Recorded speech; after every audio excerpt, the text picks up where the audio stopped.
So Bombay అవ్వచ్చు, ఇంకా ఢిల్లీలో నాకున్న మిత్రులు చాలా వరకు నేను నా జీవితమే స్నేహితులమయం అనమాట. నేను ఫ్లైట్లో ఎక్కితే నా పక్క కూర్చున్న వాళ్ళ దగ్గర వాళ్ళ ఫోన్ నెంబర్ తీసుకుంటాను. You don't believe, next day morning నుంచి వాళ్ళతో టచ్లో ఉంటాను. అది ఎవరైనా అవ్వచ్చు. అది నా ఫీల్ ఏంటంటే ప్రతి కలయికలో ఏదో ఒక మీనింగ్ లేకపోతే నేను ఆయన పక్కన కూర్చోను, ఆయన నా పక్కన కూర్చోరు. సో కూర్చోడానికి కూడా భగవంతుడు అన్ని డిసైడ్ చేస్తాడు. ఇవన్నీ all destined. That's how I feel. అలా నాకు ఎంతోమంది ప్రముఖులు పరిచయం అయ్యారు ఫ్లైట్స్లోనే. ఒకరైతే నారాయణాచార్యులు గారని బెంగళూరులో ఉంటారు. ఆయన అయితే నేను 4 సార్లు ఫ్లైట్ ఎక్కాను, బెంగళూరు టు హైదరాబాద్, హైదరాబాద్ టు బెంగళూరు. ప్రతిసారి ఆయన నా పక్కనే. ఏంటంటే మీ ఇద్దరం మళ్ళీ సాయిబాబా భక్తులు.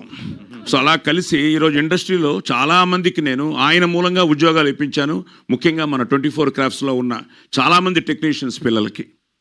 సో ఇవన్నీ ఏంటంటే that's what I believe. So what ever you give it will come back.